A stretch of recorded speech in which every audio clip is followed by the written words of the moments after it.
사랑하는 성도 여러분, 지난밤에도 편안히 주무셨습니까? 9월 29일 화요일 시원하고 맑은 아침 허락하신 하나님께 감사드립니다. 명절을 앞둔 오늘도 하나님의 돌보신 가운데 안전 운전하시고 마스크 잊지 마시고 손 잘 씻어 건강을 지키는 하루가 꼭 되시기를 바랍니다. 오늘은 예레미야 38장 14절로부터 28절까지 말씀을 함께 묵상하겠습니다. 오늘날 사회 문제 중에서 은근히 무서운 것이 있습니다. 비만, 살찌는 겁니다. 식사할 양은 많은데 운동량이 적기 때문에 비만이 옵니다. 기름지게 먹지요. 잘 먹지요. 맛있게 먹지요. 그런데 움직이지를 않아요. 그러니까 지방이 쌓이고 쌓여서 비만이 되고 맙니다. 요즘 같은 가을에는 우리가 더 조심해야 합니다. 코로나 때문에 경기는 불황인데 이놈의 입맛은 불황이 없습니다. 보이는 대로 잡히는 대로 잘 먹고 맛있게 먹으니 비만이 문제가 될 수밖에 없습니다.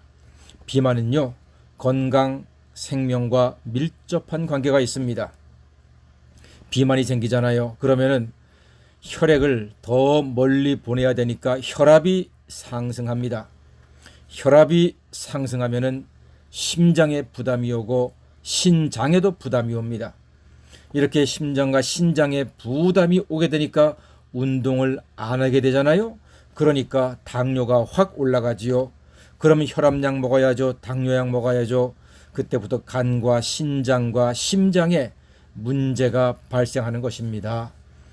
과체중, 비만이 되면은 관절에 무리가 오고 옷이 안 맞으니 옷값도 많이 들어가야 합니다. 지금 비만은 전 세계적인 문제가 되어서 모든 나라들이, 특히 선진국들이 비만과 살과의 전쟁을 선포했습니다. 자동차가 발전하고 편리한 기구들이 많이 만들어지니까 사람들은 계속 비만하게 됩니다. 그래서 비만을 해결하기 위한 각종 방안이 제시가 됩니다. 첫 번째, 패스트푸드는 절제할 것, 소금과 설탕과 흰 밥도 최소로 먹을 것, 하루에 꼭 10,000보 이상 걸을 것, 그리고 소식할 것. 이 소식은 소처럼 먹는 것이 아니고요. 자기 양의 80%만 먹는 겁니다. 약간 부족하다 싶게 먹으란 말입니다. 이것들 우리가 다 알아요. 우리가 이것을 알아야지만 건강하다는 거 다 알아요. 그러나 알지만 실천하지 않기 때문에 문제가 됩니다. 비만으로 혈압이 높아지고 당뇨가 와서 쓰러지게 되잖아요. 온 가족이 말할 수 없는 고통을 당합니다. 배우고 알았으면 비만을 줄이려고 실천을 해야 합니다. 성경에서 예수님 말씀하셨죠. 밭에 감추인 보화를 알았으면 빚을 내서라도 그 밭을 사야 합니다. 그래야지만 밭에 감추인 보화를 소유할 수 있는 것입니다. 비만 줄이는 법 배웠으면요, 알아야 합니다. 그럼 실천해야죠. 반드시 실천해야 합니다. 우리가 길을 찾았으면 그 길로 걸어가야죠.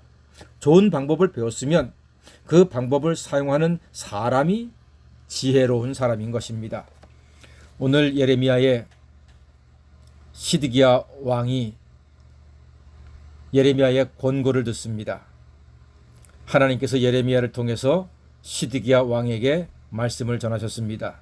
그러자 왕이 예레미야를 불러서 하나님의 말씀을 묻습니다. 예레미야야, 하나님이 무슨 말 했니? 그때 예레미야는 분명히 대답합니다. 이렇게 말합니다. 하나님 말씀 그대로 말하죠. 바벨론에게 항복하면 살고 저항하면 멸망할 것입니다. 이것이 하나님의 뜻이었습니다.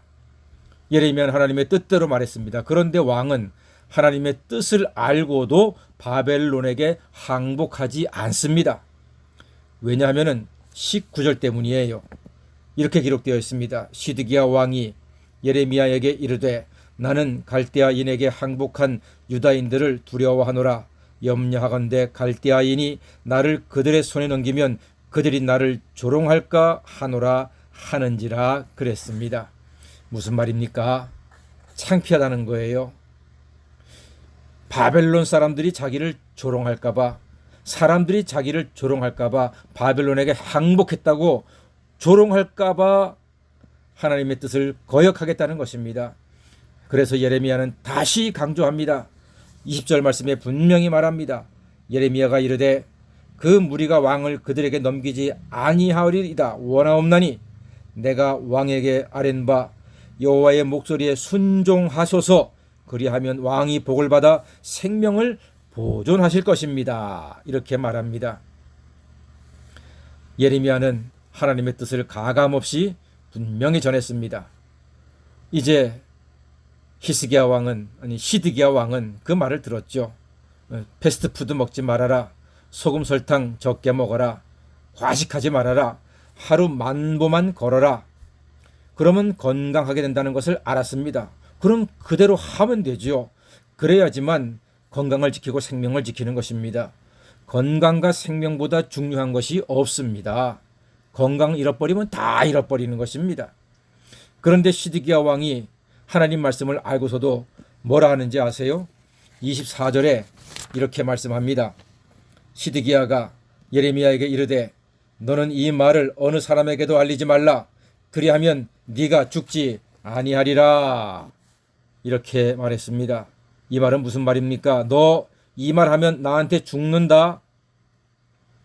하나님이 너한테 나 시드기야 왕이 바벨론에게 항복해야지만 살 수 있다고 하는 말 절대로 다른 사람에게 하지 말아라 하면 너 나한테 죽는다라고 협박하는 것입니다. 하나님은 예레미야를 통해서 왕도 살고 나라도 살고 백성도 살 길을 주셨지만 왕은 그 길을 외면합니다. 이유는 하나입니다.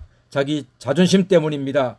창피할까봐, 체면이 깎일까봐, 남들이 나를 우습게 볼까봐 하나님의 길을 외면했습니다. 그리고 왕이 하나님 주신 길을 외면한 또 하나의 이유는 아직도 세상 수단이 남았기 때문입니다. 그것은 애굽이라는 세상 수단이었습니다. 이것은 세상 미련입니다. 애굽이라는 나라가 바벨론을 치고 자기를 구해 줄 줄로 속으로 기대했습니다. 그러나 하나님의 뜻과는 전혀 상관이 없는 기대였습니다. 이로써 왕과 나라의 운명은 급격히 멸망의 내리막길로 브레이크 고장난 버스처럼 내리달리고 있었습니다. 사랑하는 성도 여러분, 기억하시기 바랍니다. 하나님 말씀대로 순종하는 것이 살 길입니다. 세상 수단 버리고 하나님의 방법을 취하는 것이 생명의 길입니다. 육신의 비만도 문제이지만 하나님께 순종하지 않는 영적 비만은 더욱 더 문제인 것입니다. 그러므로 하나님 말씀을 듣고 믿고 그리고 순종함으로써 영적인 운동으로 영육이 강건한 하나님의 자녀로 날마다 복되게 살아가시기를 주님의 이름으로 간절히 축원합니다. 아멘. 기도하겠습니다.